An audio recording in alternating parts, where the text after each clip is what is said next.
다메섹에 대한 말씀이라. 하맛과 아르밧이 수치를 당하리니 이는 흉한 소문을 듣고 낙담함이니라.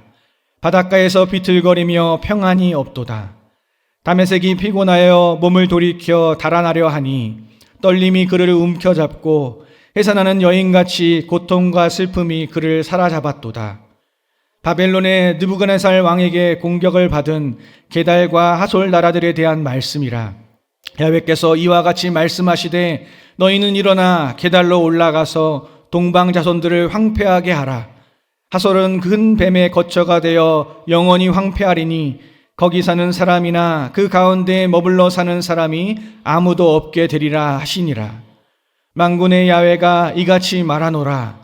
보라, 내가 엘람의 힘에 으뜸가는 활을 꺾을 것이요 하늘의 사방에서부터 사방바람을 엘람에 오게 하여 그들을 사방으로 흩으리니 엘람에서 쫓겨난 자가 가지 않는 나라가 없으리라. 아멘. 할렐루야.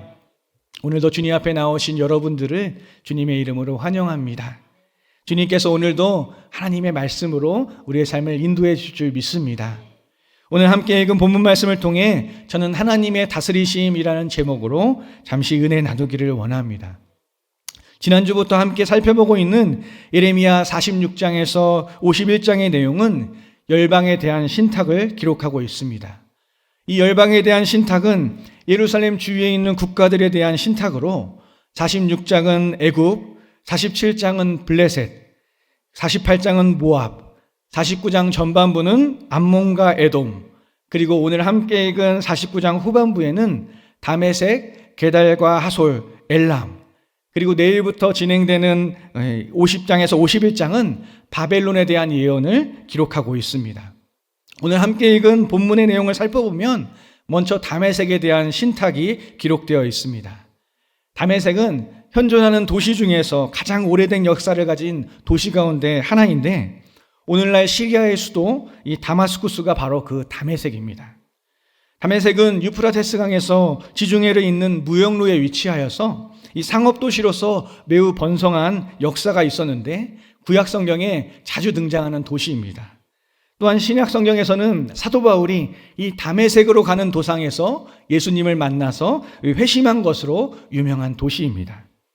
또한 다메섹은 고대 근동 지역에서 이 하맛과 아르밧이라는 도시와 함께 아람 왕국의 주요 도시이기도 했습니다. 그런데 이런 다메섹을 향한 하나님의 말씀이 오늘 임하게 되는 것입니다. 다메섹을 향한 하나님의 말씀은 하맛과 아르밧이 수치를 당하리라라는 이 심판의 메시지로부터 시작이 됩니다. 하맛과 아르밧에서 하는 사람들은 어떤 흉한 소문을 듣고 낙담하게 되는데 마치 바닷가에 빠져서 허우적거리는 것처럼 공황 상태에 빠져 평안함을 잃게 됩니다. 아마도 그 흉한 소문은 다가오는 전쟁에 대한 소문으로 보입니다. 그리고 그 흉한 소문이 다메섹에 도달하니 다메섹도 대적할 기력을 잃고 뒤를 돌아서 도망하려 하지만 이 두려움과 떨림으로 인해서 도망하지 못하고 그 자리에 주저앉게 되고 해산하는 여인과 같이 고통과 슬픔 가운데 사로잡히게 된다라고 성경은 말씀하고 있습니다. 다메섹은 한때 찬송과 즐거움이 가득했던 성읍이었으나 이제 버려진 성읍과 같이 되었으며 하나님의 예언이 이루어지는 그날에 다메섹의 젊은이들은 거리에서 쓰러질 것이며 모든 군사가 없어질 것이며 다메섹과 왕의 궁전은 모두 불타서 몰락하게 될 것이라는 그런 심판의 메시지가 임하게 된 것입니다. 다메섹 다음으로 등장하는 열방에 대한 신탁은 게달과 하솔에 대한 신탁입니다. 게달은 이스라엘 동쪽의 아라비아 지역에서 활동하던 고대 베두인 부족 중 하나로서 지금의 사우디아라비아의 알자우프 주 지역에 살았던 것으로 추정하고 있습니다. 하솔은 고대 가나안의 주요 도시 국가로 이스라엘 북부 갈릴리 호수 북쪽에 위치한 이 텔 하초르라는 유적지가 이 하솔이었을 것으로 추정하고 있습니다. 게달과 하솔에 대한 신탁은 다른 열방에 대한 신탁과 다르게 심판의 대행자가 바벨론의 느부갓네살 왕이라는 사실을 먼저 밝히고 있습니다. 이제 가나안의 나라와 이 아라비아의 국가들이 이 바벨론의 느부갓네살 왕에 의해서 폐허가 될 것이다라고 선언하고 있는 것입니다. 하나님께서는 바벨론에게 게달을 공격하도록 명령하십니다. 유목민족의 삶을 살아오던 게달은 이제 숙소와 가축과 이동수단인 낙타를 빼앗기고 사방에서 조여오는 두려움 가운데 거하게 될 것이다라고 말씀하고 있는 것입니다. 그리고 하나님께서는 하솔에 사는 자들에게 이 게달을 공격했던 바벨론이 너희도 공격할 것이다라고 경고하십니다. 하나님의 말씀을 귀 기울이는 자들에게는 심판을 피울 수 있지만 하나님의 말씀을 무시하는 자들에게는 파멸이라는 재앙이 임하게 된다는 것입니다. 하나님께서는 다시 이 바벨론에게 하솔에 대한 공격을 명령하십니다. 유목민이었던 게달과 달리 가나안의 도시국가였던 하솔은 평안하고 염려 없이 살던 사람들이었습니다. 성문이나 문빗장이 없어도 도둑이 들지 않았고 주변 국가에서도 침략하지 못했던 강국이었습니다. 하지만 그들의 결국도 바벨론에게 낙타와 가축들을 빼앗기고 살적을 깎는 자들에게 고난을 당하는 처지에 처하게 된다라고 말씀하고 있습니다. 여기서 이 살적을 깎는다라는 말은 관자놀이 근처에 머리털을 깎는다라는 말입니다. 고대 바벨론에서는 이 포로와 노예들과 자국민을 구분하기 위해서 포로들의 머리를 짧게 깎게 했는데 그래서 바벨론의 군대를 살적을 깎는 자라는 표현을 하기도 했다고 합니다. 결국 가나안의 강국이었던 하솔의 처지는 황폐하게 되어서 그 지역에 머무는 사람이 아무도 없게 될 것이라는 이 심판의 메시지가 임하게 된 것입니다. 게달과 하솔 다음으로 등장하는 열방에 대한 신탁은 엘람에 대한 신탁입니다. 엘람은 티그리스강 동쪽에 위치하여 메소포타미아 문명과 고대 이란 고원의 이 접점 지역에서 번성한 이란 최초의 문명 가운데 하나입니다. 계단식 피라미드 모양의 이 신전인 지구라트라는 건물로도 유명한 나라입니다. 고대 근동의 국가 중에 강대국이었고 이 금속 공예와 벽돌 건축 그리고 쐐기 문자들을 사용하는 등 문화적으로도 뛰어났던 나라였다고 합니다. 하나님께서는 그런 엘람에게 말씀하십니다. 그런데 앞선 다메섹과 게달과 하솔과 이 신탁이 다른 점이 있는데 앞선 신탁이 대행자를 통한 심판을 이야기했다면 엘람에 대한 신탁은 하나님께서 직접 행하시겠다라는 1인칭 시점의 심판이었다는 것입니다. 심판의 내용은 엘람에 대한 무조건적인 파괴였습니다. 그리고 이 파괴의 행위를 어떤 사람이나 대행자를 통해서 하는 것이 아니라 하나님께서 직접 하신다는 선포의 메시지였습니다. 내가 엘람의 힘에 으뜸가는 활을 꺾을 것이다. 내가 또 그 뒤로 칼을 보내어 그들을 멸망시킬 것이다 라고 하나님께서 말씀하신 것입니다. 하지만 이전의 이집트와 이 모압과 암몬과 마찬가지로 엘람에 대한 신탁도 멸망이 끝이 아니라 하나님께서 계획하시는 마지막 날에 희망의 메시지로 끝을 맺는 것을 볼 수가 있습니다. 예레미야 49장 39절 말씀입니다. 그러나 말일에 이르러 내가 엘람의 포로를 돌아가게 하리라. 야훼의 말씀이니라. 하나님께서 예레미야를 통해 선포하신 열망에 대한 신탁 중 오늘 함께 살펴본 이 다메섹과 게달과 하솔 그리고 엘람에 대한 신탁에는 한 가지 공통점이 있습니다. 그것은 이들이 왜 하나님의 심판을 받아야 했는지 그 이유에 대해서는 기록하고 있지 않다는 것입니다. 예레미야서는 왜 그들이 하나님의 심판을 받게 된 이유에 대해서 기록하고 있지 않을까요? 그것은 열방을 다스리는 하나님의 주권적인 통치를 나타내기 위함이었습니다. 하나님께서 다메섹과 게달과 하솔 그리고 엘람이라는 나라에 파괴와 멸망이라는 영정한 심판을 내리신 목적은 파괴 그 자체도 아니고 그들이 이스라엘 백성을 괴롭혀서 이스라엘 백성들을 위해서 그들에게 보복하신 것도 아니고 당시 고대 근동의 이 격동하는 세계 질서 가운데 하나님의 주권적인 통치를 세우시는 과정이었던 것입니다. 막강한 군사력과 부유함으로 자신이 스스로 안전하다고 여겼던 이 강대국들이나 약소국들이나 이스라엘과 가까이 있던 나라들이나 멀리 있던 나라들이나 세상에 존재하는 모든 열방을 향한 하나님의 주권적인 통치를 보여주셨던 것입니다. 야훼 하나님께서는 모든 곳에 존재하시는 분이십니다. 그분은 그분을 알고 그분을 따르는 나라에도 존재하시지만 그분을 알지 못하고 자기의 길로 행하는 나라에도 존재하시는 분이십니다.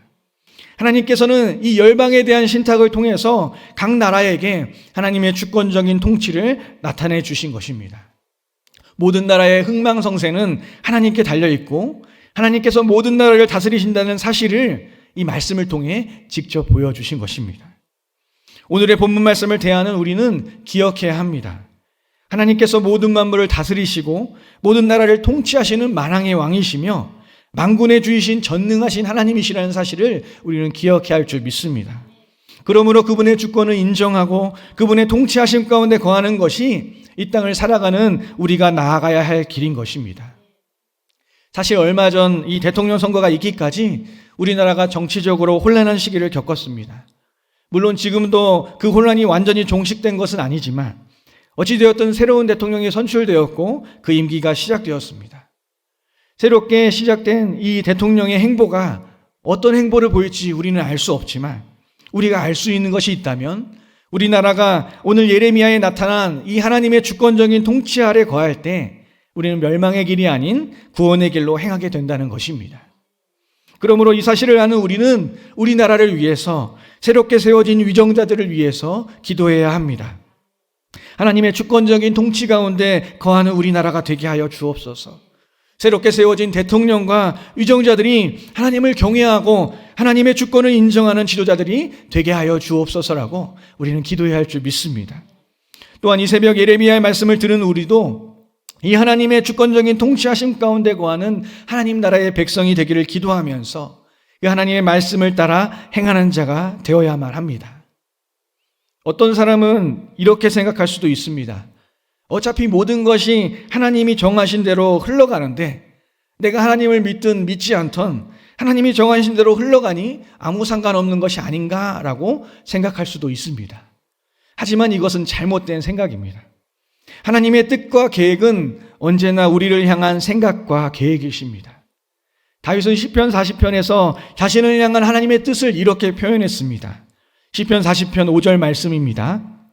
야훼 나의 하나님이여 주께서 행하신 기적이 많고 우리를 향하신 주의 생각도 많아 누구도 주와 견줄 수가 없나이다. 내가 널리 알려 말하고자 하나 너무 많아 그 수를 셀 수도 없나이다. 언제나 하나님의 주권 가운데 거하기를 사모했던 다윗은 하나님의 뜻과 계획이 언제나 자신과 이스라엘 백성들을 향해 있음을 고백했습니다. 수많은 대적과 그들이 만든 기가 막히게 이 수렁에서 구원하신 하나님의 놀라운 기적과 푸른 초장과 쉴만한 물가로 인도하시는 이 선한 목자 되신 하나님의 계획은 너무도 많고 많아서 자신의 입으로 알리기에는 그 수가 셀 수가 없다라고 고백하고 있는 것입니다. 하나님은 공의와 질서의 하나님이십니다. 그러므로 그분은 태초부터 그분이 정하신 뜻대로 온 세계 만물을 질서 있게 다스리고 계십니다. 그런데 그 질서를 거스르고 그 질서를 해치는 존재가 나타난다면 하나님께서는 그 질서를 유지하기 위해 그 존재를 결코 좌시할 수가 없으시는 것입니다. 그러므로 하나님 질서에서 벗어나는 것의 결과는 멸망과 소멸이 될 수밖에 없는 것입니다. 그런데 어느 날 자신이 사랑한 존재이자 자신이 창조한 모든 피조물 중에서 가장 마음을 흠족하게 한 피조물인 인간이 자기가 세운 질서를 무너뜨리는 죄를 범하게 됩니다. 자신이 너무도 사랑했던 존재였기에 그분의 마음은 너무도 아팠지만 자신이 세운 세계의 질서를 무너뜨릴 수 없었기에 그분은 인간에게 벌을 내리시게 되는 것이죠. 그때부터 인간은 멸망의 길, 죽음의 길을 걸어가게 된 것입니다. 하지만 하나님은 인간을 포기하지 않으셨습니다. 자신의 독생자 예수 그리스도를 보내주셔서 우리를 구원해 주신 것입니다. 자신이 너무도 사랑했던 아들을 보내서 자신이 너무도 사랑했던 우리 사람들을, 인간들을 구원해 주신 것입니다. 하나님의 주권적인 통치는 그분을 알지 못하는 이들에게는 가혹한 일이 될 수도 있습니다.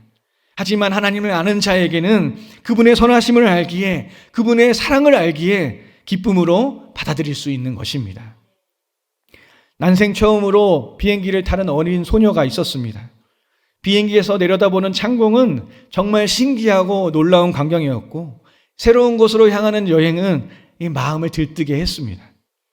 그런데 순탄하게 비행을 이어가던 도중에 갑자기 비행기가 난기류를 만나서 위아래로 흔들거리기 시작합니다.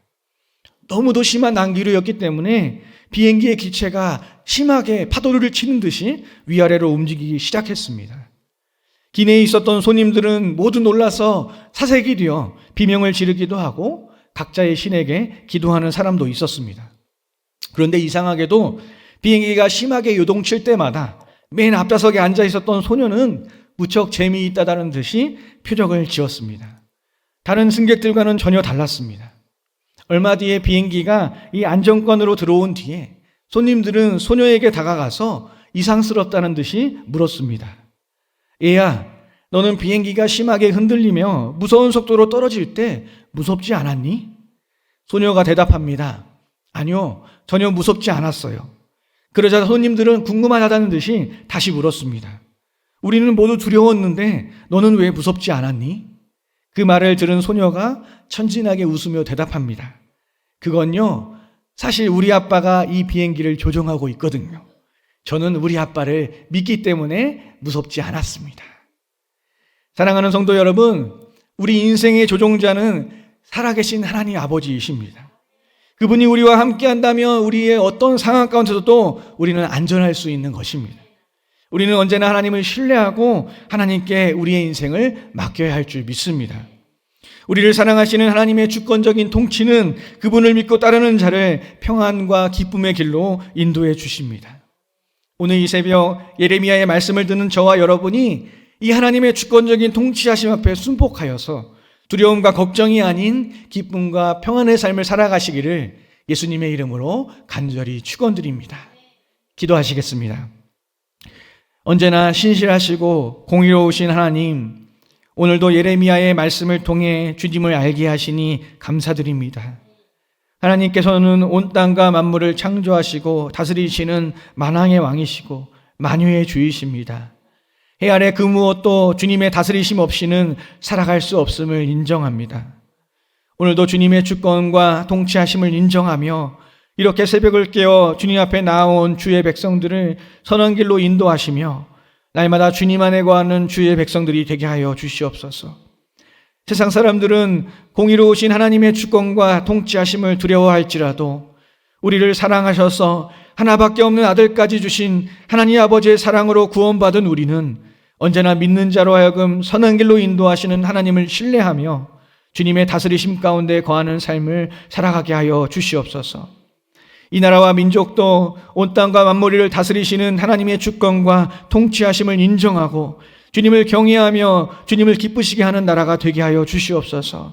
새롭게 세워진 대통령과 위정자들이 주님을 알게 하시고 하나님을 경외하는 마음으로 이 나라를 하나님 보시기에 합한 나라로 이끌어가게 하여 주시옵소서.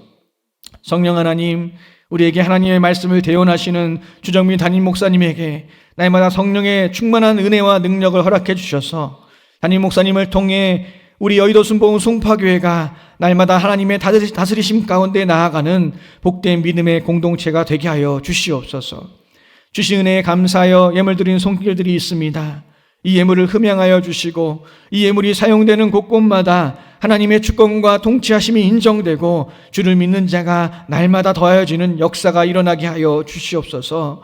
드린 손길들을 축복하시어 30배, 60배, 100배의 결실을 맺게 하여 주시고 더 풍성한 은혜를 통하여 감사하며 더 많은 주님의 일을 감당할 수 있도록 축복하여 주시옵소서. 오늘도 우리의 삶에 선한 일을 행하실 주님을 기대합니다. 세상 끝날까지 우리와 함께 하시는 우리 주 예수 그리스도의 이름으로 기도드립니다. 아멘.